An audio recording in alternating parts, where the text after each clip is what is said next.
नमस्कार मंडळी. तर मी अलका चितळे ह्या चॅनलमध्ये अगदी तुमचे सर्वांचे मनपूर्वक स्वागत करते. तर आज मंगळवार आहे. तर आज चैत्र पौर्णिमा होऊन गेलेली आहे.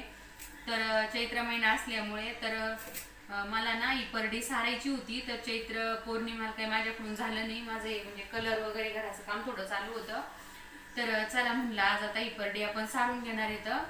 तर चला, तर मी तुम्हाला दाखवते मी काय काय घेतलेलं आहे. तर हे बघा, याच्यामध्ये ना थोडंसं आपलं पाणी आणि मेन म्हणजे महत्वाची गोष्ट शेण घेतलंय गावरान गाईचं, आणि दही घेतलंय, गोमतर घेतलंय, थोडी साखर पण घेतली आहे, हळदी कुंकू अक्षदा. पण अक्षदाची काही एवढी हे नाही, पण मी तरी पण घेतलंय थोड्या. आणि लिंबू घेतलेलं आहे, हे बघा लिंबू पण. आणि हे जे आहे ना साखर, की आपलं ताईचं ताट गोड हो आणि आपल्याला पण भरभराटीने सगळ्या काही गोष्टी आदिमाई शक्ती देऊ, त्याच्यामुळे थोडीशी साखर पण घेतलेली आहे गोड होण्यासाठी. तर चला सुरुवात करू आपण आता सारायला. तर याच्यामध्ये जे कोणी दान टाकलेलं, मी जोग मागायला जेव्हाही जाते ना, तर कोणी असे 5 रुपये 2 रुपये म्हणजे जे त्या मन इच्छेने टाकलेली दक्षिणा आहे, तर आता आपण एक पिशवीमध्ये मी भरून ठेवलेली आहे. कारण नंतरून आदिमाई शक्तीसाठी काहीतरी करून घेऊ. तर परसू बाळामध्ये म्हणजे घाण वगैरे होऊ नये, मला काही आवडत नाही घाण होऊन. तर मी त्याच्यामध्ये असं थोडा कागद टाकून ठेवला होता. तर पाहू शकता की परसुबाळ खूप छान म्हणजे असं मस्त दिसतो, म्हणजे असं कोरा कटरत होतो. तर आपण ह्याच्या माळा आहेत ना, तर ह्या माळा आता गळ्यात घालून घेऊ. तोपर्यंत आपल्याला सारून पडी काढायची, तर तो आपण लेणं सोनं लावून देऊ आदिमाई शक्तीच्या पडीला, आणि नंतर गळ्यामध्ये घालू. ती आपल्याला पडी सारायची इथं. तर चला, आई राजा उदे उदे. जे बी माझे कोणी आराधी भाऊ माझ्या ताई असतील, ते जे आराधी, तर त्यांनी जे बी कोणी माझे व्हिडिओ पाहत असतील, तर त्यांना आई राजा उदे उदे माझ्याकडून. तर माझ्याकडे कोण जर काही गोष्टी चुकल्या असल्या, तर माझ्या गुरु बहिणी गुरु भाऊ जे बघतील, तर तुम्ही मला नक्की कमेंट करून परत सांगा. तर काही जर तुम्हाला काही शंका असली, प्रत्येक गावागावाची काही वेगळी वेगळी पण पद्धत असते, असं काही नाही आहे. आणि मी पोत जो आहे तर पिशवीमध्ये ठेवलेला आहे, कारण कसं लई तेलकट पौर्णिमाला जेव्हा लागण पौर्णिमाच्या दिवशी, तेव्हा मग मी काढून लावत असते, तो पाजळत असते तो जोत पौर्णिमाला. तर आपण आता जोत साईडला ठेवून देऊ. आणि परडीमध्ये पण मी ना थोडासा कागद टाकून ठेवला होता, कारण आपलं ते असं अक्षदा वगैरे आपण वाचतो ते होतं, म्हणजे असं व्यवस्थित राहते आपली परडी बी. त्याच्यामुळे मी असं कागद टाकूनच ठेवलेला आहे ठेवतानीच. तर चला आपण आता सारायला सुरुवात करू, पण अगोदर हे करून घेऊ तिला. आई राजा दे उदे. तर आपण आले न सोनं हे करू, लावून घेऊ आईला आधी, परसू बाळाला 5 वेळा. तर काय झालं होतं, आम्ही तुळजापूरला भोपीच्या तिथे गेलेलो होतो ना, तर त्यांनी मला सांगितलं होतं, म्हणे ताई लावताना 5 वेळाच लावायचं हळदी कुंकू. मी एकदाच लावलं होतं ज्यावेळेस नवीन, आता मला काही एवढी आयडिया नव्हती नवीन म्हणजे किती वेळा लावायचं. तर त्या भोपींनी सांगितलं होतं की 5 वेळा लावायचं म्हणे हळदी कुंकू, एकदा काही लावायचं नाही म्हणे, 5 वेळा लावायचं परसू बाळाला पण आणि परडीला पण. चला आई राजा दे. तर चला आता आपण शेण आहे ना, आता शेण कसं आहे, इकडं शिटीच्या ठिकाणी शेण थोडं आपल्याला भेटत नाही, इकडं शेणाचं म्हणजे खूप अवघड आहे. पण आणलं तरी मुलांनी शोधून साधून करून तरी, म्हणजे आमच्या इथं एक मंदिर आहे, तिथं आहे गाय आहे, गावरान गाय, तिथून आणलंय मुलांनी. तर आपण आता थोडी साखर टाकून घेणार येतं.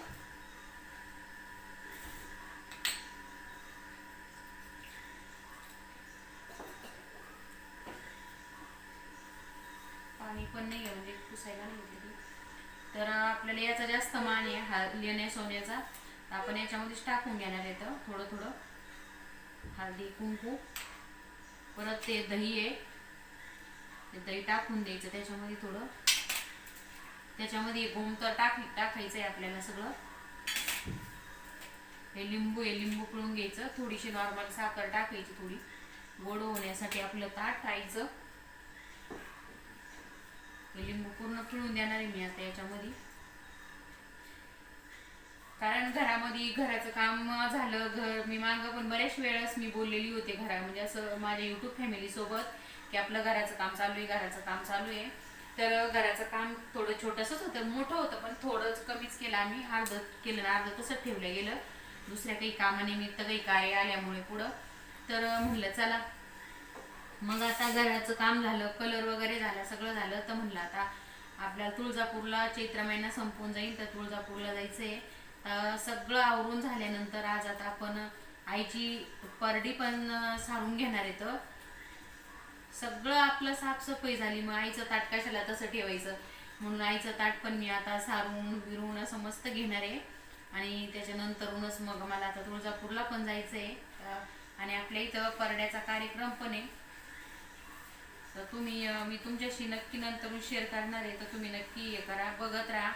इथून पुढचे व्हिडिओ ब्लॉगच येत जाणार आहेत माझे.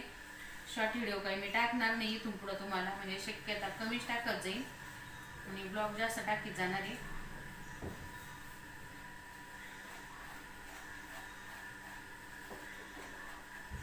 एकदम मस्त चिकन असं शेण इकडं नाही आहे, असं थोडंसं खत एकदम असं चरचरीतच शेण आहे. कारण इकडं कसं गाया शक्यता शिटीच्या ठिकाणी हाही एकच गाय आहे ती, पण मग हे होतं ना ते काही काही टाकतात त्या गायांना, त्याच्यामुळं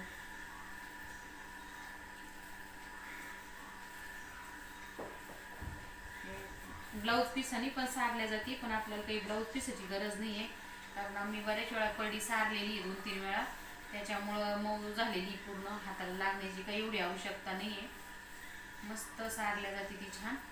आणि दुसरी गोष्ट मला एक सांगायचं आहे, कारण आपण ज्यावेळेस जोगवा मागायला जातो ना त्यावेळेस कारण कसं असतं, काही लोक बोलतातच काहींना नाही द्यायची असतं जोगवा, काही लोक असतात नाव ठेवणारे असतात. तर काय होऊन जातं, सट आदिमाई शक्ती त्यांना बघून घेते काय करायचं ते. मी तर आईला तेच सांगते बाई, कारण ज्यावेळेस कोणी आम्हाला नाव ठेवू किंवा कोणी चांगलं म्हणू, कोणी काहीही म्हणू, काही तू बघून घे. नाव ठेवणाऱ्याला बघ आणि चांगले विचार ज्यांचे असते त्यांचं तर विषयच नसतो काही, त्यांना देव त्यांचं चांगलंच करतो. आईचा त्याचा नियमच येतो आदिमाई शक्तीचा. ज्यावेळेस देव एका हाताने देतो तर म्हणजे देणारे आपल्याला जोगवा एक हाताने 2 हाताने देतो, तर आई त्याला 4 हाताने भरभरटून देत असती. सगळ्यांना सुखी ठेवते आदिमाई शक्ती, कारण ज्याचं मन ओळखू, ज्याचं मन साफ आहे त्याला देव चांगलंच करतो त्याचं.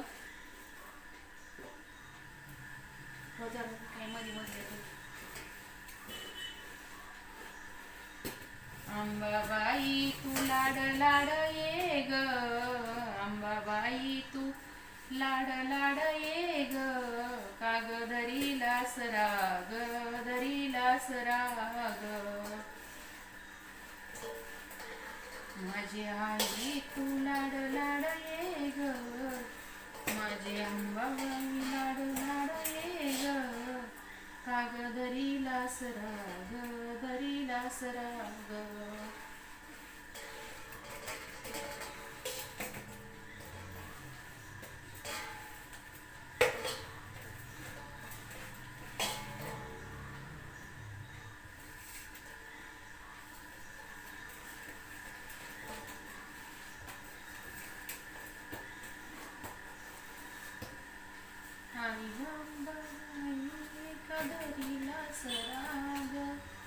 धरीला सराग, काय धरीला सराग, काय माझ्याकडून चुकलं, तुझं मन का ग दुखलं, काय माझ्याकडून चुकलं, मन तुझं ग दुखलं,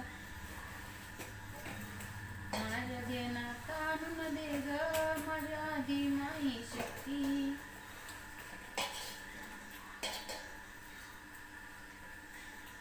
तर आपण अशी मस्त परडी सारून येणार आहे. तर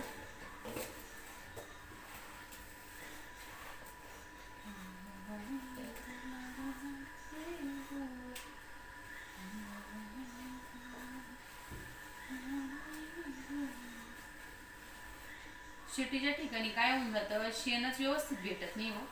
असं मस्त एकदम छान शेण आपलं कसं आहे घरच्या गावाला कसं गावरान गाय असतात, पण शेण एकदम छान भेटतं. इथं नुसत्या वदर वदर असं शेण एकदम जाड जाड जाड जाड शेण आहे, असं मऊ सूत एकदम असं छान म्हणावं असं शेणच नाही. ऊसाचा चारा आहे वाटतं गाईला थोडा असा कसा तरी, कोणी काही आणून टाकतं शेतीच्या ठिकाणी. घरी गावाला कसं असतं हे ठेवतात घास मक्का असती घरची, तर गायांना काही अडचण नसती. तर काही काही ठेवतात भाकरी तेल, काही काही तर बाया भात लय मोठा नेऊन ठेवतात फुगायचा का गायांना. गंगाजल ते सगळं साहित्य घेतलं होतं थोडं थोडं परडी सारताना मी.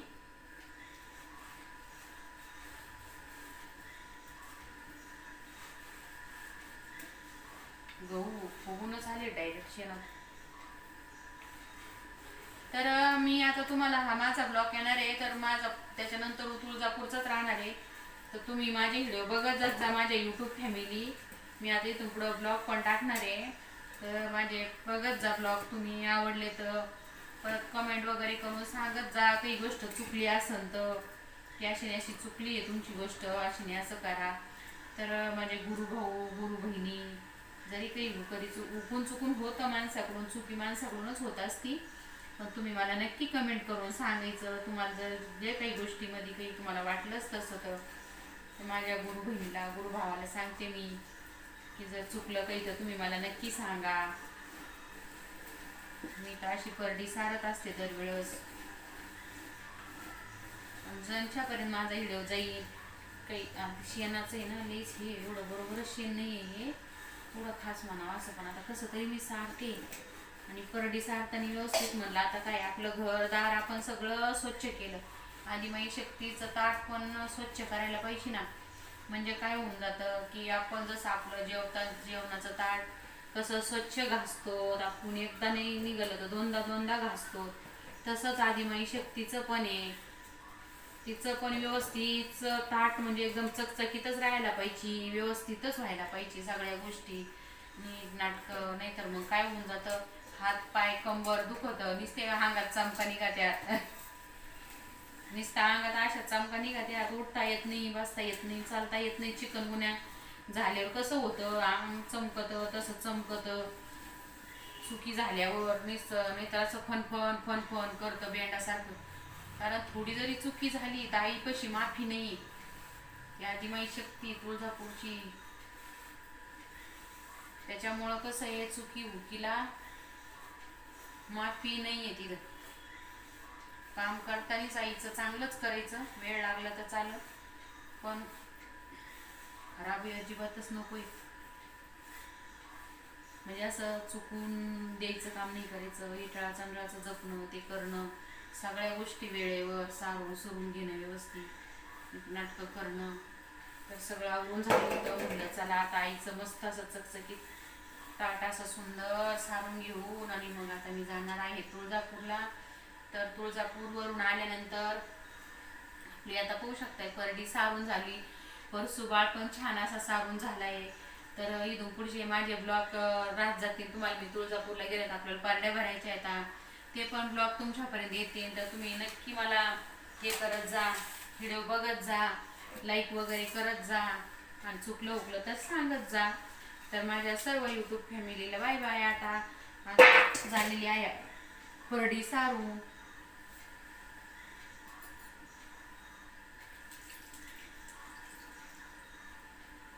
उन्हाला नेऊन ठेवते म्हणजे काय होऊन जाईल आपली परडी लवकर सुकून जाईल ती. चैत्र महिन्यामध्ये अख्खा महिना गेला, मला काही जोगवा वगैरे मागायला जाता नाही आलं.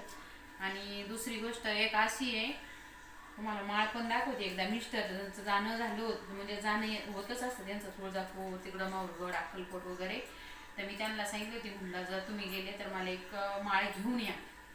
तर मी तुम्हाला ती माळीचं काय महत्व आहे ना हे मी तुम्हाला सांगते. आता मला पण माहीत नव्हतं एवढं, कारण आता आम्ही पण नवीनच आहे परडीमध्ये, पण मी तुम्हाला सांगणार आहे काय ते. मला माझ्या गुरुआईंनी सांगितलं, कारण माझी एवढी तब्येत बिघडली होती ना, तर मी तुम्हाला सांगणार आहे ते काय ती माळ मिळतं ते. तर चला, ही काही चुकलेली गोष्ट होती ना, मी तुम्हाला सांगणार आहे ती गोष्ट. तर काय झालं होतं, मिस्टरांचं जाणं होतं असतं तुळजापूर माहुरगड तिकडं. तर मी काय केलं, तुळजापूरला गेले जातात मिस्टर, तर मी त्यांना बोलले होते, म्हटलं तुम्ही तुळजापूरला चाललाय तर मला ना अशी कावड्याची एक तुम्ही माळ येताना घेऊन या. तर त्याच्यामध्ये मी पण नवीनच आहे परडीमध्ये, मला काही एवढी आयडिया नव्हती की आपल्या आदिमाई शक्ती तुळजापूरच्या देवीची परडी, म्हणजे सॉरी परडी नाही, माळ कोणती आहे आणि काय कोणती आहे. आणि मला पण माहीत नसल्यामुळं आता म्हटलं इथून तिथून माळी एकच असतील, काही एवढी माहिती नव्हती. आणि गुरुनी काही म्हणजे आमचा विषय काही झालाच नव्हता त्या माळीबद्दल, फक्त म्हणे ती माळ म्हणजे अशा कावड्या मोजून घ्या हे करा. तर त्यांनी त्यांच्या हातानेच दिली होती मला तिथली पण माळ, ही गोपींनी आणि गुरुनी कान वगैरे फुकले होते तेव्हा दिली होती. तर मला काही घ्यायचा वगैरे प्रसंग आलेलाच नव्हता. तर मी मिस्टरांना सांगितलं, तर मिस्टरांनी माळ आणलेली होती. तर ही पाहू शकताय तुम्ही माळ. तर ही माळ जी आहे ना, तर पाहू शकता किती जाड आणि किती मोठी आहे. आणि ही माळ ना असं झालं होतं की याच्यापेक्षा एकदम मोठी पण माळ आणली होती, तिथलच्या त्या लोकांनी दिली. तर मिस्टर बोलले, बरेच दुकान हिंडले, त्यांनी फिरून पाहिलं आणि त्यांनी ज्यावेळेस ही माळ दिली ना, तर हवे बघू शकता तुम्ही, याची कवडी पण फुटकी आहे. आणि गडी माणसं म्हणजे माणसं जातात, गडी माणसाला काही एवढी आयडिया नसती आणि त्याच्यातली काही माहिती पण असते, ज्यांना माहिती त्यांनाच माहिती ते. आणि ही येडेश्वरीची माळ आहे. तर मी काय केलं, ही जोगवा एकदा मला मागायला जायचं होतं, तर मी काय केलं, ही माळच घातली गळ्यामध्ये. घातली तर त्याच्यानंतर मला म्हणजे उठता येईना आणि बसता येईना, म्हणजे डायरेक्ट माझ्या कंबर आहे ना, कंबर बी आणि हातपाय पण इतके चमकत होते की मी म्हटलं मला अचानक परत का चिकनगुन्या झाल्यासारखं, चिकनगुन्याच झाला काय, चिकनगुन्याच झालाच काय, म्हणजे मला असं झालं होतं. पण मग मी काय केलं, फोन केला गावाला माझ्या गुरुआईला की मला अशाने असा त्रास होतोय की नेमकी काय झालंय काय माहिती, काही कळत नाही. तर ते म्हणे काय झाला आता मी तर काही सांगू शकत नाही म्हणे मी. मग मी काय केलं, परड्या भरायचा कार्यक्रम ठेवलेला होता. परड्या भरायचा कार्यक्रम ठेवलेला होता. तर मग त्या आले, तर त्यांनी मला त्याच्यामध्ये सांगितलं की ही येडेश्वरीची माळ तू का आणली आहे, येडेश्वरीची माळ आणल्यामुळे हा त्रास होतोय तुला. म्हणजे मला उठता येत नव्हतं आणि बसता पण येत नव्हतं, माझं म्हणजे कंबरने पूर्ण म्हणजे आग इतकं चमकायचं की प्रमाणापेक्षा बाहेर. तर पाहू शकतायत ते ही येडेश्वरीची माळ आहे, ज्यांना माहिती त्यांना तर माहितीच आहे, त्यांना सांगायचीच गरज नाही आहे. पण माझ्या मिस्टरांना माहितीच नव्हतं. तर तिथलचे जे विकणारे जे आहेत, तर विकणाऱ्यांनी काय सांगितलं होतं, कवडी सगळी एकच आहे, तुम्ही बिंदास घेऊन जा, आम्ही काय वेगळे आणून ठेवतो का, वेगळ्या थोडी कावड्या असतात, जा घेऊन बिंदास, सगळ्या देवाच्या एकच कावड्या येतात. तुळजापूरमध्ये त्यांनी असं सांगितलं, ही माळ आहे ना तुळजापूरमधून दिलेली माळ होती मिस्टरांना. तर मग माझ्या गुरुआईंनी सांगितलं, ही तिथं जिथून घेतली तिथं नेऊन ठेवायची, नाही तर येडेश्वरी पशी नेऊन ठेवायची, तर ठीक आहे, नाही तर तुझे हातपाय काही राहणार नाही. तर म्हणजे असं असतं, काही गोष्टी माहीत नसल्यामुळं असा प्रॉब्लेम होऊन जातो त्याचा. म्हणजे माझ्या मिस्टरांना त्यांना काय माहिती, त्यांनी कधी म्हणजे म्हणजे त्यांचं कधी आणण्याचा त्याचा प्रसंग हेच नव्हता ना. तरी येडेश्वरीची माळ आहे, बहिणी बहिणीच्या माळा वेगळ्या वेगळ्या असतात, एकत्र काही घालायच्या नसतात, नाही तर काही प्रॉब्लेम असे येऊन जातात आपल्या लक्षात येत नाही. आणि लक्षात जर कदाचित नसतंच आलं तर मी काय केलं असतं, जाय दवाखान्यात सलाईन लावून, जाय दवाखान्यात सलाईन लावून. पण कसं असतं, काही गोष्टी ना देवच बुद्धी देत असतो आपल्याला आणि त्या गोष्टी आपण बरोबर करतो. आणि जी चुकी झालेली असती ना, त्याला देव काही लवकर माफी करीत नाही, कारण आपण होऊन चुकी केलेली असती. त्याने अगोदर आपली जेवढी देवाची इच्छा असते तेवढा आपल्याला तो चांगला छळून घेतो आणि त्याच्यानंतरूनच ते आपल्याला बुद्धी देत असतो की या आशेने असं तुम्ही केलं होतं म्हणून मग तुम्ही आशेने असं करा. मग ती आपल्याला लक्षात आणून दिल्याच्या नंतरून मग आपण त्या गोष्टीकडे जात असतो. मग काही गोष्टी कशा असतात लक्षात येत नाही, असं पण होतं कदाचित. नाहीतर मला नाही म्हणजे असं परड्या वगैरे भरण्याच्या ऐवजी, गुरुकडे जाण्याच्या ऐवजी ना दवाखान्यातच पैसे खूप आमचे गेले असते, असं होऊन जातं. कारण एवढी परिस्थिती अवघड होती. भुकी चुकी जर देवीची झाली तर तिथं माफीच नाही, डायरेक्ट सगळ्या गोष्टी जपूनच करावं लागतात या गोष्टी.